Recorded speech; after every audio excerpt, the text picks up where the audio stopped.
Hello, friends. The sun is setting, and before long, night will fall over the land. For some of us, that's a scary thing. Maybe since we were kids, we've been afraid of the dark. Maybe it's something that happened as adults as we started to watch movies and reality programs that portray the dark as a dangerous place, not a good place to be. I've had times in my life as well where I've harbored a fear of the dark. And that fear, it robbed me of something very beautiful and very important. So today, if you have a fear of the dark, I'd like to share with you some of what's waiting for us if we can get over that fear, and some ways that we can overcome that terror of the night.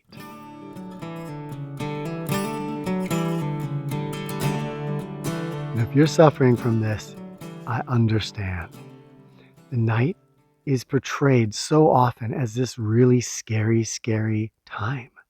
It's when the axe murderers come out and the monsters in the woods, and those things, even if we've just watched a few movies, they can infiltrate our consciousness and start to breed a fear. We even may know that it's irrational, and yet there it is. We want to go for a night hike or even to sleep out overnight in the dark. We hear something, and there those fears start to overcome us.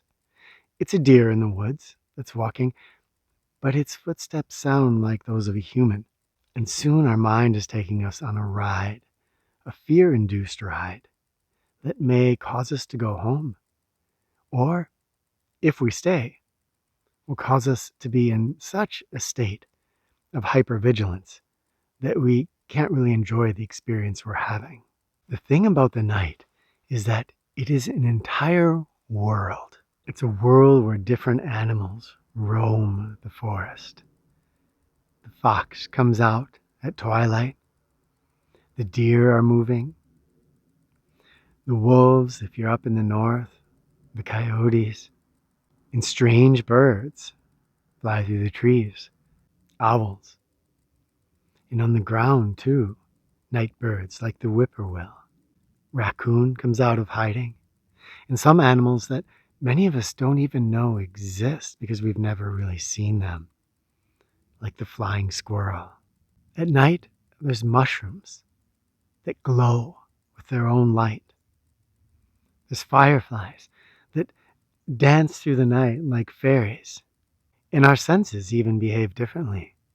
Sounds carry in a different way. When we're not reliant on sight, our sense of smell even gets stronger. We become aware in a way that we're not when we walk through the woods during the day. This world is sadly off limits for many people.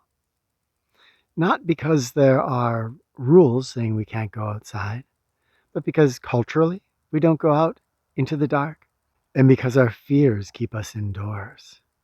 And it may not even be fear of monsters in the night. It might be a fear that if we try to walk on a path in the dark, we'll fall or we'll poke our eye out on a stick.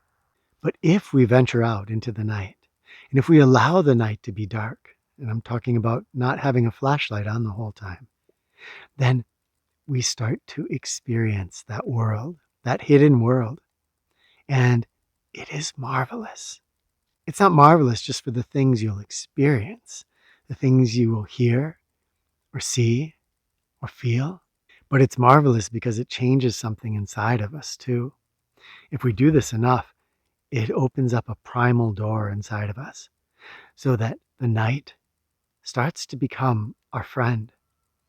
We start to feel safe and secure in the night. We start to feel excited by the dark. Hopefully by now I've enticed you enough that the night is starting to seem a little bit appealing, and you might even have a desire to go out and try this for yourself. But what about those fears? How do we do this safely? How do we not get lost? How do we not poke our eye out on a stick or get eaten by a werewolf? Now, first of all, there's some practical things we can do. We can start small, like we would with many other skills.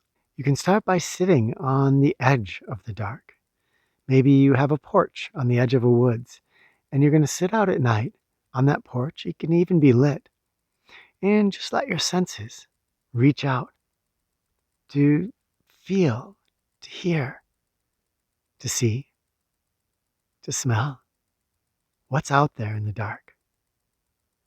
If you're in a city and there's a park that you want to explore a little bit in the dark, you can sit in a well-lit place and just look at the dark, consider it, watch it for a while.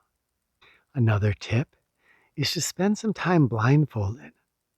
A lot of the fear of the dark is just because we don't trust our other senses.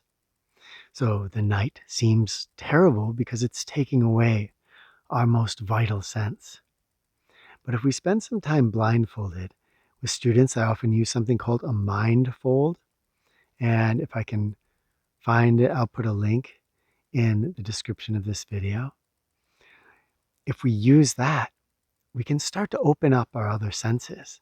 We can just do this at home. And when we spend that time blindfolded, our hearing comes alive, our sense of touch comes alive, even our ability to echolocate starts to come to life. And then, having experienced our other senses and the power of our other senses, when we go out into the dark, it doesn't seem quite as intimidating. Now, you can also go with a friend. That's a wonderful way to get over the fears, especially if you have a friend who's not afraid of the dark. So go out together, sit somewhere, and just experience the night. If you sit someplace in the dark, you become invisible.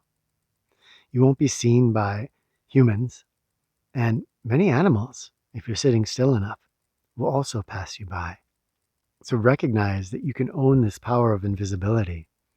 You can go out with a friend and sit and experience. And finally, if you want to go out into the dark, but you're just too afraid to not have light with you, then bring a flashlight. You can use that flashlight. And you can, for instance, if you're walking along a path, use it to light the path. And when you see a little straightaway, you can turn it off for a moment and take even a few steps using just your other senses and just see what that's like. Or stand there for a moment. If you get scared, you can turn on the light. And for many of us, that will scare the frightening feelings away. But if you do this often, going for these flashlight hikes, you may find that more and more you spend time with that light off, experiencing the wonders of the dark. Now, those are all sort of practical tips, but there's something that takes us much deeper. Because to overcome a fear like this, we have to replace fear with another emotion. And the emotion that we're replacing the fear with is curiosity. You hear me talk about this a lot. To me, this is one of the most beautiful of human emotions. We have emotions like judgment that turn off curiosity. And we have emotions like fear that turn off curiosity. And there's the thing. If those things can turn curiosity off, curiosity can turn those things off. So when we invoke curiosity in us, we become less judgmental. When we invoke curiosity, we become less fearful. And this is a little tricky for we humans because when we say curiosity, we often think of our mind going, oh, I wonder what's out there in the dark. And then our mind telling stories. Well, maybe there's this. Or I watched that zombie movie last week. Maybe there's zombies. Or maybe there's a mugger out there. And so that is not curiosity. Curiosity is not our mind telling stories. Curiosity is an open sense of wonder. A simple, I wonder what I'm going to experience. And not projecting ideas about what that experience may be. Maybe doing that with a smile and a feeling of adventure. When we do this, we cultivate curiosity. I did a whole video on this long, long ago. Cultivating curiosity. Because when we cultivate curiosity, the world opens up. It becomes a mysterious treasure chest just waiting for us to experience these incredible things that are always there, but are eclipsed because we live in habit, because we live in fear. So, this is a call to explore the night. Of course, do it safely. Make sure that someone knows where you're going. Don't go into parks where there's a lot of people that are getting mugged or whatever it is if you're in the city. But most places are safe. And the thing about the night is that very few humans go there. And the ones that do usually have big flashlights. So if you can go out into the dark, you become something very rare in this world. A human who can become part of the night. And I can pretty well promise you that you will have some amazing experiences in the dark. I've had animals almost step on me. I've watched the bats dance in the night sky. I've come across whole collections of glowing mushrooms. And I've had so many experiences of hearing little creatures down in the leaf litter or bigger creatures nearby who I don't know and will never know what they were. They were just a presence there with me a presence there with them. And it didn't need any more labels than that. Let me know if you're afraid of the dark and if you're willing to try to overcome that fear. And if you have been afraid of the dark in the past and you've overcome it, share how you overcame it in the comments below. Thank you, my friends. As always, wonderful to be with you, and I can't wait to talk with you in the comments.